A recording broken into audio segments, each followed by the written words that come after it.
Bonjour tout le monde. Aujourd'hui, je vous propose un petit tuto pour fabriquer de la peinture maison. Pour ça, il vous faudra un colorant, de l'eau et un verre. Commencez par verser quelques gouttes de colorant dans le verre. Ensuite, versez un petit peu d'eau. Et voilà, votre peinture est prête.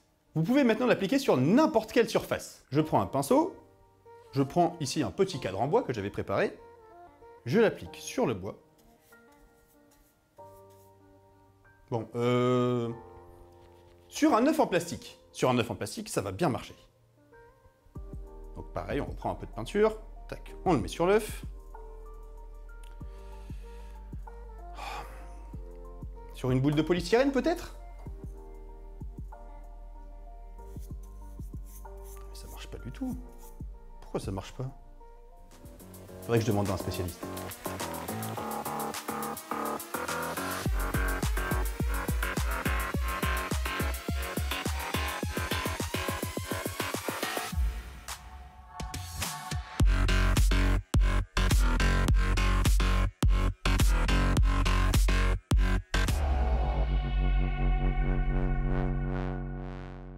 Nous sommes ici à quelques kilomètres de Bordeaux, ville réputée pour ses cannelés et son miroir d'eau, et plus précisément devant les locaux du siège social de Groupe Berchem, un industriel de la chimie. Le groupe a été fondé en 1964 et était alors spécialisé dans les produits antiparasitaires. Aujourd'hui, Groupe Berchem a bien évolué et possède plusieurs sites industriels un peu partout en Europe et ayant de nombreux domaines d'expertise, notamment l'extraction végétale, différentes techniques de séchage ou encore la formulation de molécules de synthèse. Mais je ne vous ai toujours pas dit pourquoi on était ici. On est ici parce qu'une des spécialités de Groupe Berchem est la synthèse de molécules pour les peintures et les vernis. Et nous avons d'ailleurs rendez-vous avec un spécialiste en la matière, Damien Leborgne. Damien Leborgne, de formation, je suis ingénieur docteur en chimie. J'ai la responsabilité en recherche et développement de 3 de nos pôles d'activité, et notamment celui qui va nous intéresser aujourd'hui, qui est lié au revêtement. Bonjour Damien. Bon, déjà, merci beaucoup de nous accueillir dans ce laboratoire. Dis-moi, on m'a dit que tu étais un spécialiste des peintures. Est-ce que tu peux m'aider justement sur un problème que j'ai? C'est-à-dire que tout à l'heure dans le studio, moi j'ai essayé de faire un mélange entre de l'eau et un colorant. Et en mélangeant les deux, j'ai essayé de l'appliquer sur différents supports. Donc j'avais du polystyrène, j'avais du plastique, mais il n'y a rien qui tenait. Est-ce que tu peux m'expliquer pourquoi ça ne tenait pas? Alors en fait, ce qu'il faut savoir, c'est qu'une peinture, c'est 5 éléments. Alors tout d'abord, comme tu dis, il y a du solvant. Donc le solvant, ça peut être de l'eau ou alors des solvants organiques comme les white spirit et les xylènes. Également, tu l'as dit, tu as utilisé le terme de colorant, on va plus utiliser le terme de pigment. Et on va retrouver différents pigments.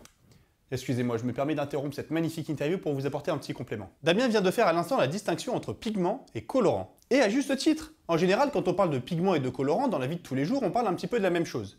Et pourtant, il y a une petite différence entre les deux. Un colorant, comme par exemple le colorant alimentaire utilisé pendant l'expérience, est une substance soluble dans un solvant. A contrario, un pigment, lui, n'est pas du tout soluble dans le milieu. Il va rester en suspension et va simplement colorer le mélange. Bon, parenthèse terminée, reprenons l'interview. Ce qu'il faut savoir, c'est qu'une peinture, par définition, est opaque. Okay. Alors pourquoi elle est opaque? Parce qu'on va utiliser un pigment qui s'appelle le dioxyde de titane. C'est le pigment blanc par référence. C'est ce pigment-là qui va apporter la couleur blanche un peu partout. C'est le blanc dans les bonbons ou sur les gâteaux, dans la farine. C'est également le blanc pour les t-shirts ou les vêtements. Et nous, on va s'en servir donc, pour opacifier le revêtement et en faire une peinture, et également apporter le blanc. Donc du coup, si j'ai bien compris, la différence entre une peinture et un vernis, c'est que dans la peinture, il y a le dioxyde de titane, et le vernis, il n'y a pas de dioxyde de titane. C'est la grande différence, il y en a d'autres après, mais pour rester simple, ça reste vraiment l'élément principal. La peinture sera opaque, là où le vernis sera transparent. D'accord. C'est vraiment les 2 points à retenir. Ensuite, une fois qu'on part d'une peinture blanche, on va ajouter, comme tu dis, des pigments ou des colorants pour obtenir la teinte désirée. Dans les autres éléments que l'on va trouver, on va trouver des charges. Les charges, c'est les éléments qu'on va rajouter dans le produit, afin de travailler ce qu'on va appeler la brillance ou le côté mat du revêtement. Désolé d'interrompre à nouveau cette interview. Damien vient de faire à l'instant la mention d'une charge, mais pas sûr que tout le monde sache vraiment de quoi il s'agit. Une charge, pour faire simple, c'est un produit solide, souvent sous forme de poudre, qu'on va ajouter à un mélange pour lui donner de nouvelles propriétés. Un exemple concret, c'est quand on fabrique du plastique, par exemple du PVC. Quand on fabrique du PVC, on va en fait faire fondre le PVC dans un moule, et ensuite on va le laisser refroidir à la forme du moule. En ajoutant un peu de carbonate de calcium précipité, du talc pour les non-chimistes, le PVC va figer et va gélifier plus rapidement et plus précisément. Allez, reprenons l'interview. On va également retrouver après des additifs en tout genre. des additifs qui vont permettre de maîtriser la viscosité. On va retrouver des additifs pour sécher plus rapidement. On va retrouver d'autres pour éviter d'avoir des bulles, des marques. Et enfin, on va retrouver l'élément qui nous intéresse le plus aujourd'hui et qui va nous permettre de répondre à ta question, c'est la résine. La résine, c'est le cœur de la peinture ou du vernis. C'est ce qui va apporter à la fois l'adhérence, le séchage, la dureté, qui va protéger le matériau. En fait, c'est l'élément filmogène. Donc filmogène qui va former le film. D'accord. Justement, une fois que tu as ce mélange-là, comment est-ce que vous faites pour mesurer les propriétés? Parce que nous, on veut que la peinture, elle tienne un petit peu sur tout. Mais comment est-ce que vous faites justement pour mesurer les propriétés ici? Alors, on est équipé au laboratoire pour faire différents tests. Nous, ici, nous sommes, au sein du groupe Berchem, nous sommes fabricants de résines alkydes. Et ces résines alkydes, c'est un type particulier de résine qui vont être constituées notamment avec un grand pourcentage d'éléments végétaux. On va utiliser le terme de biosourcés. Et donc, on va tester les différentes propriétés de nos résines et nos revêtements. Alors, si tu veux bien, on va partir d'un exemple qui est plutôt parlant, c'est la peinture pour voiture. La voiture est faite de métal. Donc, en hiver, le métal se rétracte. En été, sous l'effet de la chaleur, il se détend. Donc, il va falloir que ta peinture suive ces variations de dimension. Donc, pour ça, on va regarder la souplesse de notre résine. Il faut qu'elle soit souple pour suivre ces variations, mais tu veux également qu'elle soit dure. Il faut qu'elle soit dure pour résister au choc avec les gravillons sur la route. Donc on va regarder la dureté dite choc. On veut également qu'elle résiste à la rayure. Tu ne voudrais pas que ta peinture soit rayée facilement la première fois que tu le gardes dans un parking. On va regarder ce qu'on appelle la dureté crayon, qui va nous représenter les marques et les rayures. Tout ça, c'est des choses qu'on peut regarder sur nos résines et sur nos peintures. Du coup, est-ce que tu veux pas nous montrer justement comment est-ce que vous faites pour mesurer les différentes propriétés de la peinture ici? Oui, avec plaisir, on va regarder ça.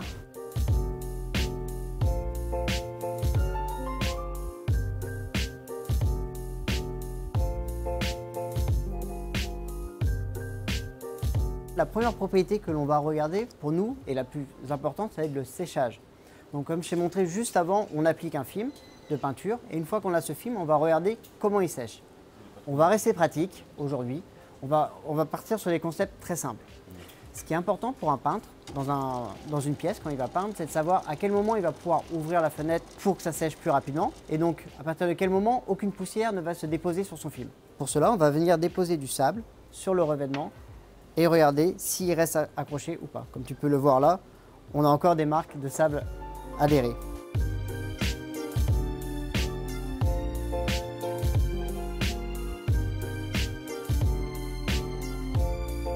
Donc revenons à l'exemple de la peinture pour la voiture. Donc, on veut que notre revêtement suive les variations de dimension du matériau, donc de notre métal.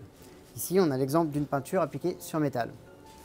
Avec cet appareil, on va venir voir la notion de souplesse de ce revêtement. Ça paraît compliqué, mais c'est assez simple. On a ici un pendule, on va lui mettre une énergie de départ. Et donc ce pendule possède deux petites boules en dessous qui vont venir au contact de ce revêtement. Et on va mesurer le temps que va mettre le revêtement à absorber cette énergie, cette oscillation, et ça va représenter la souplesse ou la dureté de notre revêtement.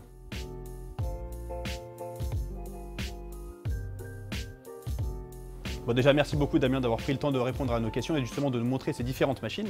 Mais concrètement, une fois que vous avez mesuré ces propriétés, ça sert à quoi? Alors une fois qu'on a toutes ces informations-là, en fait nous, on va en tirer un savoir-faire et à partir de ça, on va soit réadapter notre résine pour qu'elle corresponde parfaitement à ce besoin ou la peinture.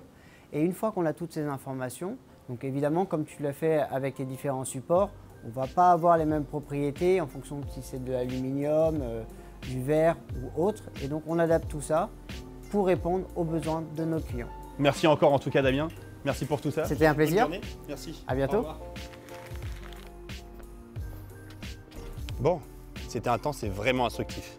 En gros, les peintures ne sont pas qu'un mélange d'un solvant et d'un colorant, mais de plein d'autres composés qui vont tous apporter des propriétés différentes à la peinture. Merci encore à Damien Leborgne d'avoir pris le temps de répondre à nos questions et merci à Groupe Berchem de nous avoir autorisé à tourner dans leur laboratoire.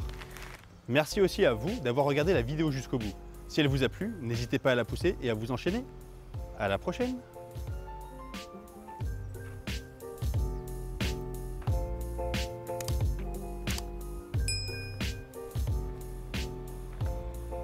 Il y a une voiture qui arrive.